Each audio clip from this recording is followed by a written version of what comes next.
ओम शांति। आज हम एक बहुत ही खास आध्यात्मिक स्रोत पर गहरी नजर डालने वाले हैं। ये है 22 जनवरी की मुरली।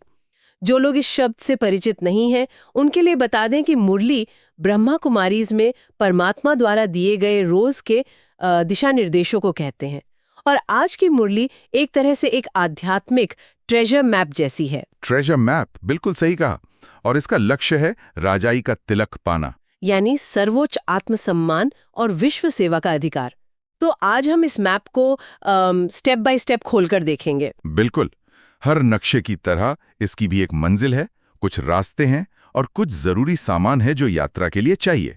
और आज की मुरली में ये सब बहुत बहुत स्पष्ट रूप से बताया गया है। तो हमारा मकसद सिर्फ ये दोहराना नहीं है कि क्या कहा गया है ना। नहीं, बिल्कुल नहीं, बल्कि ये समझना है कि इन निर्देशों के पीछे का गहरा मनोविज्ञान क्या है और ये हमारे रोजमर्रा के जीवन में कैसे एक बड़ा बदलाव ला सकता है। तो चलिए इस मैप पर पहले कदम से शुरू करते हैं। मुरली की शुरुआत ही एक बहुत सीधे और शक्तिशाली सवाल से होती है। तुम बच्चे किस पुरुषार्थ से राजाई का तिलक प्राप्त कर सकते हो? हाँ, कोई लाग लपेट नहीं, सीधा लक्ष्य पर। बिल्कुल। और इसका जवाब भी उतना ही सीधा है। उसे 2 हिस्सों में बांटा गया है। पहला हिस्सा है आज्ञाकारी बनना। मुरली में एक बहुत सुंदर शब्द इस्तेमाल हुआ है, फरमान बरदार। फरमान बरदार। बाबा कहते हैं, संगम पर फरमान बरदार का टीका दो तो राजाई का तिलक मिल जाएगा। मतलब जो हर निर्देश को बिना किसी क्यों या लेकिन के दिल से मानता है। लेकिन फरमान बरदार सुनने में थोड़ा भारी शब्द लगता है। और इसके साथ एक और कड़ा शब्द इस्तेमाल हुआ है, बेवफादार। उन लोगों के लिए जो आज्ञा नहीं मानते। हाँ, ये थोड़ी कठोर भाषा नहीं लगती, जैसे कोई जजमेंट पास की जा रही हो? ये एक बहुत अच्छा सवाल है और पहली नजर में ये कठोर लग सकता है। लेकिन अगर हम इसे आध्यात्मिक नजरिए से देखें तो ये जजमेंट नहीं है, ये एक तशहीस है, एक डायग्नोसिस है। अच्छा। यह वफादारी किसी व्यक्ति के प्रति नहीं, बल्कि अपने ही बनाए हुए श्रेष्ठ संकल्प और लक्ष्य के प्रति है। जब हम अपने ही सबसे ऊंचे लक्ष्य के खिलाफ चाहते हैं तो हम किसके साथ बेवफाई कर रहे हैं? खुद के साथ। बिल्कुल। तो ये शब्द हमें जगाने के लिए है, हमें याद दिलाने के लिए कि हम अपने ही रास्ते से भटक रहे हैं। ये एक अलग दृष्टिकोण है। तो पहला कदम हुआ पूरी तरह आज्ञाकारी बनना। और दूसरा हिस्सा क्या है? दूसरा हिस्सा और भी ज्यादा व्यक्तिगत और गहरा है। बाबा को यहाँ एक सर्जन के रूप में दिखाया गया है और सलाह यह है कि कोई भी बीमारी यानी कोई भी कमी या गलती इस सर्जन से छिपानी नहीं चाहिए, क्योंकि अगर आप बीमारी छिपाएंगे तो पद कम हो जाएगा। यहाँ पर ये जो डॉक्टर और मरीज का उदाहरण है, ये तो बहुत जाना पहचाना है। लेकिन इसे आज के संदर्भ में कैसे देखें? इसे एक आधुनिक एनालॉग से समझते हैं। बताइए। मान लीजिए आप एक बहुत शक्तिशाली एआई को अपना जीवन बेहतर बनाने के लिए डेटा दे रहे हैं। ठीक है। अगर आप उसे अपनी गलतियां, अपनी कमजोरियां, मतलब अधूरा या गलत डेटा देंगे तो वो एआई आपको कभी भी सही समाधान नहीं दे पाएगा। सही बात है। यहाँ बाबा उस सर्वोच्च चेतना की तरह हैं और हमारी गलतियां वो डेटा हैं। जब हम ईमानदारी से उन्हें सामने रखते हैं तभी सही मार्गदर्शन मिलता है। वाह, यानी ये डर या सजा की बात नहीं है, बल्कि एक तरह से गार्बेज इन गार्बेज आउट का सिद्धांत है। बिल्कुल। अगर हम ईमानदारी का इनपुट नहीं देंगे तो राजाई का आउटपुट नहीं मिलेगा। तो अगर आज्ञा मानना और सच बताना इस नक्शे के शुरुआती निर्देश हैं, तो इस रास्ते पर चलने के लिए हमें कौन सा टूल या औजार दिया गया है? बहुत अच्छा सवाल। निर्देश मिल गए, अब उन्हें अमल में लाने का तरीका चाहिए। मुरली में इसके लिए बार बार पढ़ाई शब्द पर जोर दिया गया है और इस पढ़ाई का सबसे जरूरी टूल है एक रजिस्टर रखना। रजिस्टर रखना। हाँ, बाबा ने कहा है पढ़ाई और दैवी कैरेक्टर्स का रजिस्टर रखो, रोज चेक करो कि हमसे कोई भूल तो नहीं हुई। रजिस्टर रखना। मैं सोच रही थी कि ये सुनने में बहुत कुछ नए साल के संकल्प जैसा लगता है। हाँ, बिल्कुल। हम सब तय करते हैं कि रोज जिम जाएंगे या रोज कुछ अच्छा लिखेंगे, और फिर 2 हफ्ते बाद वो रजिस्टर कहीं धूल खा रहा होता है। आपने बिल्कुल सही नब्ज पकड़ी है। ये भी वैसा ही लगता है। इसे आदत में कैसे लाया जाए? देखिए, ये सिर्फ एक आध्यात्मिक डायरी नहीं है, ये एक तरह का सेल्फ ऑडिट है। और आप सही कह रहे हैं, इसे बनाए रखना मुश्किल है। और जानते हैं सबसे दिलचस्प बात क्या है? क्या? मुरली खुद इस बात को मानती है। सच में? वो कैसे? मुरली को साफ कहा गया है कि माया बहुत प्रबल है, वो तुम्हें ये रजिस्टर रखने ही नहीं देगी। अच्छा। ये तो ऐसा हुआ किसी कोई जिम ट्रेनर कहे ये एक्सरसाइज करो, पर ध्यान रखना तुम्हारा आलस तुम्हें ये करने से रोकेगा। तो ये पहले से ही बता देना कि रास्ते में रुकावट आएगी अपने आप में एक बहुत बड़ी मदद है। ये बात तो मुझे रोकती है। मतलब ये सिर्फ एक नियम नहीं बल्कि एक चुनौती है। तो इस चुनौती का सामना कैसे किया जाए? हाँ, इसका संकेत बहुत गहरा है। रजिस्टर दो चीजों का है। पहला, याद की यात्रा, यानी हम कितना समय परमात्मा के साथ कनेक्टेड रहे। और दूसरा, देवी कैरेक्टर्स, यानी हमारे अंदर कितने दिव्य गुण आए। तो जब हम रजिस्टर रखने में असफल होते हैं तो यह हमें दिखाता है कि हमारी याद कमजोर पड़ रही है। अच्छा। क्योंकि याद ही वो शक्ति है जो हमें यह अनुशासन बनाए रखने की ताकत देती है। समझ गई। तो रजिस्टर न रख पाना अपने आप में एक सिग्नल है कि हमें अपने कनेक्शन को और मजबूत करने की जरूरत है। बिल्कुल, ये एक सेल्फ करेक्टिंग सिस्टम की तरह काम करता है। तो रजिस्टर रखना सिर्फ अपनी गलतियों को लिखने के लिए नहीं है बल्कि ये जांचने के लिए भी है कि हमारी बैटरी, मतलब हमारी याद की शक्ति कितनी चार्ज्ड है। एकदम सही। और यहीं से हम शायद इस नक्शे के सबसे जरूरी हिस्से पर आते हैं, इस पूरी यात्रा का ईंधन। याद की यात्रा। मुरली के अनुसार विश्व का मालिक बनने की शक्ति इसी से मिलती है, लेकिन यहाँ एक ऐसा आइडिया है जो सोचने का पूरा तरीका बदल देता है। वो क्या है? मुरली कहती है कि इस योग बल से तुम बच्चों में ऑटोमेटिकली देवीय गुण आ जाते हैं। ऑटोमेटिकली, ये शब्द बहुत मायने रखता है। हाँ, क्योंकि आमतौर पर हम सोचते हैं कि हमें शांति पर अलग से काम करना पड़ेगा, प्रेम पर अलग से, पवित्रता पर अलग से। जैसे किसी चेकलिस्ट पर टेक लगा रहे हो। हाँ बिल्कुल। और मुरली कहती हैं कि ये तरीका ही गलत है। ये एक बहुत बड़ा मानसिक बदलाव है, एक पैराडाइम शिफ्ट है। आपको इन गुणों का पीछा ही नहीं करना है, आपको सिर्फ एक काम पर फोकस करना है, सोर्स से जुड़ना, बाबा से जुड़ना। हाँ, ये ऐसा है जैसे अगर आप धूप में जाकर खड़े हो जाएं तो आपको गर्मी अपने आप मिलेगी, उसे पैदा नहीं करना पड़ता। देवी गुण उस कनेक्शन का एक स्वाभाविक बाई प्रोडक्ट है।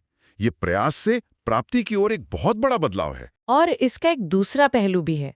जहां दैवी गुण ऑटोमेटिकली आते हैं, वहीं मुरली आसुरी गुणों, खासकर क्रोध को लेकर बहुत स्पष्ट चेतावनी देती है। हाँ, और जिस तरह से चेतावनी दी गई है वो बहुत ग्राफिक है। मुरली कहती है कि जब कोई क्रोध करता है तो उसकी शक्ल तांबे जैसी हो जाती है और मुख से बम चलते हैं। बम? ये बहुत शक्तिशाली कल्पना है। बिल्कुल, बम विनाश करते हैं। तो जब हम गुस्सा करते हैं तो हम अपने ही बनाए हुए देवी संस्कारों की सुंदर दुनिया में बम फोड़ देते हैं, अपना ही पद भ्रष्ट कर देते हैं। ठीक है, विनाश होता है, ये समझ में आया। लेकिन इसका जो समाधान मुरली में दिया गया है वो मुझे थोड़ा सोचने पे मजबूर करता है। क्या समाधान? कहा गया है कि अगर कोई क्रोध करे तो चुप रहना चाहिए। 1 मिनट। ये सुनने में तो बहुत अच्छा लगता है, पर क्या ये व्यावहारिक है? क्या ये अपनी भावनाओं को दबाना नहीं है? अच्छा सवाल है। आज की साइकोलॉजी तो कहती है कि भावनाओं को दबाने से वे अंदर ही अंदर बढ़ती हैं और बाद में किसी और रूप में बाहर निकलती हैं। यह आज के समय का सबसे जरूरी सवाल है और इसका जवाब दबाने और समाप्त करने के अंतर में छिपा है। अच्छा। मुरली चुप रहने के लिए इसलिए नहीं कह रही है कि आप अपनी भावनाओं को अंदर ही अंदर घोंटते रहें। यहां चुप रहने का मतलब है रिस्पॉन्स ना करना। क्रोध एक आग की तरह है, अगर आप उस पर और लकड़ियां डालेंगे, मतलब पलटकर जवाब देंगे, तो वो और भड़केगी। सही बात है। चुप रहना उस आग को ऑक्सीजन देना बंद करने जैसा है। लेकिन उस समय जो अंदर चल रहा है उसका क्या?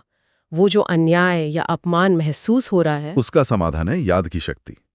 जब हम बाहर से चुप होते हैं तो हमें अंदर से सोर्स से जुड़ने का मौका मिलता है। हम उस शक्ति से खुद को ये याद दिलाते हैं कि मैं शांत स्वरूप आत्मा हूं, मैं मास्टर प्यार का सागर हूं। तो ये एक सक्रिय प्रक्रिया है। हाँ, ये दमन नहीं बल्कि रूपांतरण है, ट्रांसफॉर्मेशन है। ये आत्मनियंत्रण का उच्चतम स्तर है। नक्शे पर चलने के नियम क्या है? हमारे पास टूल क्या है? और इस यात्रा के लिए ईंधन कहाँ से मिलेगा? अब सवाल ये उठता है कि इस सब ज्ञान को रोजमर्रा की जिंदगी में कैसे उतारा जाए। हाँ, और मुरली इस पर भी बहुत स्पष्ट मार्गदर्शन देती है। मुरली के अंत में हमेशा धारणा के लिए मुख्य सार होता है, जो पूरे ज्ञान का निचोड़ होता है। बिल्कुल। आज की मुरली में 2 मुख्य बातें हैं। पहली, श्रीमत पर चलकर अपनी बुद्धि को अच्छा रखना है, कोई भी अवज्ञा नहीं करनी और क्रोध में चुप रहना है। ये तो एक तरह से सारे पॉइंट्स का सारांश हो गया। हाँ, आज्ञाकारी बनो, ईमानदार रहो और क्रोध पर विजय पाओ। और दूसरी बात है दिल से एक बाप की महिमा करनी है और इस पुरानी दुनिया से पूरी तरह वैरागी और निर्मोही बनना है।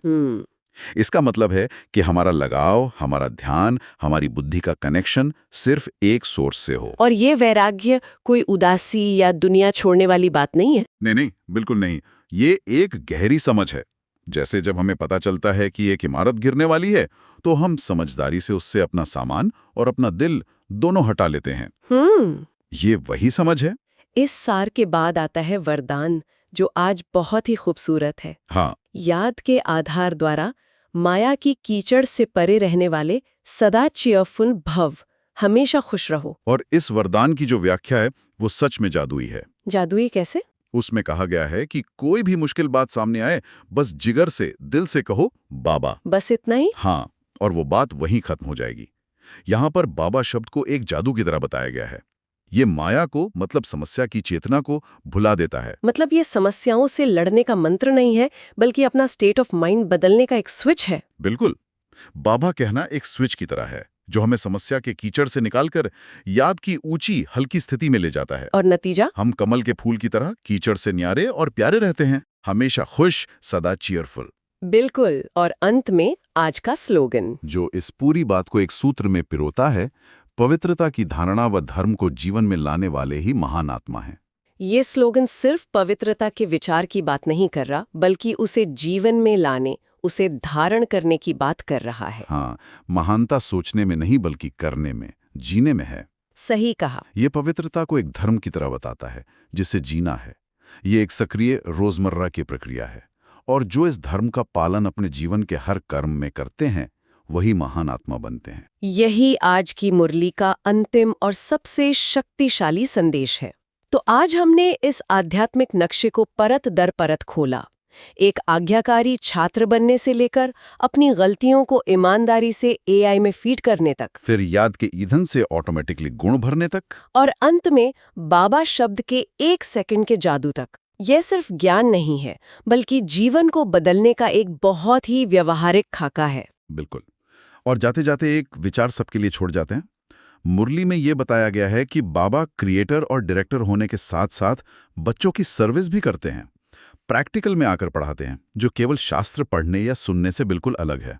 हाँ, तो सोचने वाली बात यह है कि आध्यात्मिक ज्ञान को केवल निष्क्रिय रूप से सुनने और उसे एक सक्रिय, व्यक्तिगत, व्यवहारिक संबंध के रूप में जीने के बीच क्या अंतर है, और ये छोटा सा अंतर किसी के जीवन को पूरी तरह से कैसे बदल सकता है। ओम शांति।